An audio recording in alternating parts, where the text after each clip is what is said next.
सारा के की किताब अ लिटिल डेलाइट लेफ्ट इंसान होने के उस शांत और लगातार चलने वाले संघर्ष के बारे में है। ये कविताएं कुछ ऐसी हैं मानो हम खुद से ही बात कर रहे हों। जानते हैं, उन पलों में जब दुनिया एकदम थम सी जाती है।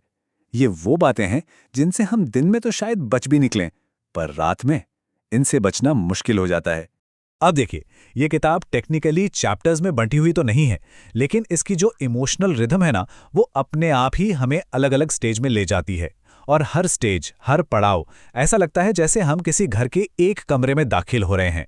एक ऐसा घर जो यादों से, चाहत से, हिम्मत और नरमी से बना है। तो चलिए तैयार हो जाइए, हम सब मिलकर इस भावनात्मक घर में कदम रखते हैं। हमने इस पूरी किताब के सफ़र को कुछ थीमेटिक चैप्टर्स में बांटा है ताकि इसे समझना और आसान हो जाए, और हर चैप्टर के की काव्यात्मक दुनिया का एक नया दरवाज़ा खोलेगा। किताब की शुरुआत ही एक बहुत गहरे सवाल से होती है। क्या होगा अगर हम उतने बुरे नहीं हैं जितना हम सोचते हैं? और क्या होगा अगर हम कभी उतने अच्छे नहीं हो पाएंगे जितना हम बनना चाहते हैं? किताब की शुरुआत में ही हमें ऐसा महसूस होता है जैसे हम किसी धुंधले से गलियारे में खड़े हैं और हमारे सामने कई दरवाजे हैं, वो दरवाजे जिन्हें हम सालों से खोलने से बचते आ रहे हैं। तो इस गलियारे का ये जो पहला कमरा है, ये हमारे अपने ही अक्स, अपने प्रतिबिंब के साथ हमारे असहज रिश्ते के बारे में है। नहीं नहीं, हम शीशे में दिखने वाले चेहरे की बात नहीं कर रहे हैं, बल्कि उस इमोशनल परछाई की बात कर रहे हैं जिसे हम अक्सर नज़रअंदाज कर देते हैं। इन कविताओं को पढ़ते हुए वो डर साफ महसूस होता है। कौन सा डर?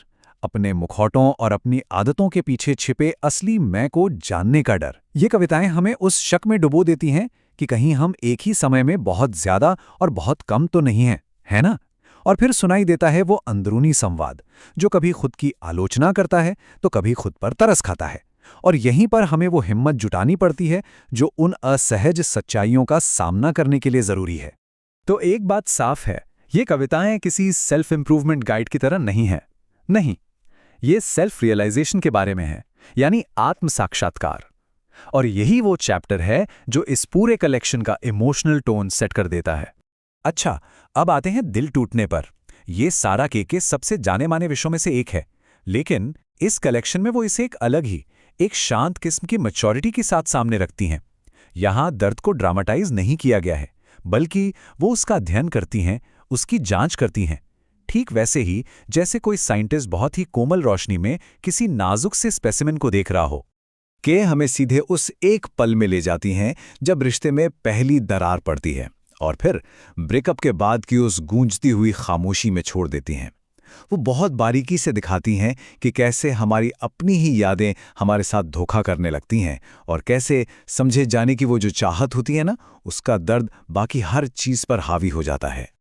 और यहाँ एक ज़रूरी बात है कि के की ये कविताएं किसी पर इल्ज़ाम लगाने के बारे में नहीं है, बिल्कुल नहीं। ये तो आत्म-पहचान के बारे में है।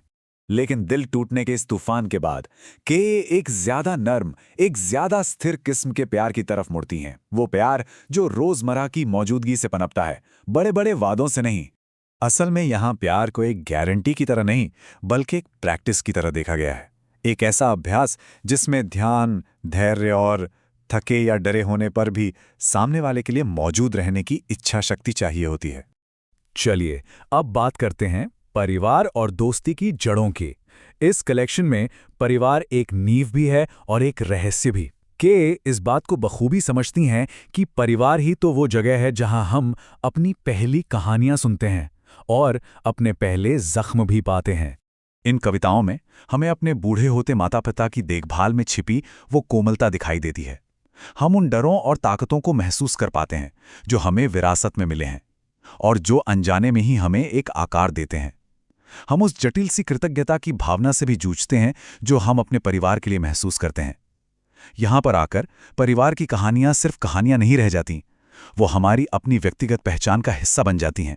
एक समीक्षक ने बहुत खूबसूरत बात कही है कि के की पारिवारिक कविताओं को पढ़कर ऐसा लगता है मानो हम देर रात रसोई की मेज पर बैठे हों और उन कहानियों को सुन रहे हों जिन्हें हमने 100 बार सुना है, लेकिन आज अचानक से उनका एक बिल्कुल नया मतलब समझ में आ रहा है। और परिवार के बाद आती है दोस्ती। इस कलेक्शन में दोस्ती कोई सेकेंडरी रिश्ता नहीं है, नहीं, बल्कि इसे जिंदगी का एक सेंट्रल पिलर, एक मजबूत स्तंभ दिखाया गया है कि यहाँ दोस्ती की उन छोटी छोटी पर बहुत गहरी बातों को सेलिब्रेट करती हैं। जैसे वो दोस्त जो बिना बुलाए ऐन वक्त पर पहुंच जाते हैं, या वो बातें जो ऑक्सीजन की तरह महसूस होती हैं। वो हमें एहसास दिलाती हैं कि किसी के लिए एक सेफ स्पेस बनना एक तरह की खामोश बहादुरी है, और बिना कुछ समझाए किसी अपने से पहचाने जाने का जो सुकून है, वो तो खैर अनोखा है ही। अब हम एक और गहरे पहलू पर आते हैं, शरीर और नई शुरुआत। के अक्सर हमारे शरीर को यादों का एक बर्तन, एक पात्र मानती हैं। मतलब एक ऐसी जगह जहां हमारा मन तो शायद आगे बढ़ जाता है, पर हमारे अनुभव बहुत बात तक वहीं जमा रहते हैं। और यही वजह है कि असली हीलिंग, असली उपचार सिर्फ इमोशनल नहीं होता। ये चैप्टर हमें याद दिलाता है कि हीलिंग को फिजिकल भी होना पड़ता है। हमारे शरीर को भी उस दर्द को, उन यादों को छोड़कर आगे बढ़ना सीखना ही होता है। और जब बात आती है नई शुरुआत की, तो के उन्हें किसी फिल्मी सीन की तरह नहीं दिखाती, जहां सब कुछ आसान और कॉन्फिडेंस से भरा हो। नहीं, वो शुरुआत को दिखाती हैं एक अनजाने रास्ते पर रखे गए कांपते हुए अनिश्चित कदमों की तरह। और आखिर में ये पूरा कलेक्शन हमें लेकर आता है उम्मीद की तरफ। ये एक बहुत ही कोमल लेकिन मजबूत एहसास पर खत्म होता है। और ये कोई भोली भाली नादान उम्मीद नहीं है। नहीं, ये वो उम्मीद है जो अनुभवों से, दिल टूटने से और डटे रहने से बनी है। तो ये उम्मीद किस चीज से बनी है? ये बनी है उन छोटी छोटी खुशियों से जो हमें आगे बढ़ाती रहती हैं। ये हमारी आत्मा की फ्लेक्सिबिलिटी का, उसके लचीलेपन का सबूत है। ये इस काबिलियत का नाम है कि हम कमियों में भी खूबसूरती खोज लेते हैं। और अंत में ये बस एक फैसला है, एक निर्णय कि अंधेरा चाहे कितना भी हो, रोशनी की तलाश जारी रखनी है। तो कुल मिलाकर अ लिटिल डेलाइट लेफ्ट हमारे अस्तित्व की ही कहानी है।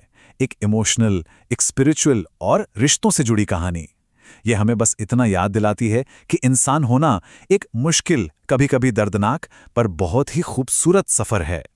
देखिए, आज हमने जो बात की वो इस किताब के इमोशनल स्ट्रक्चर को समझने का एक तरीका है, बस एक नज़रिया।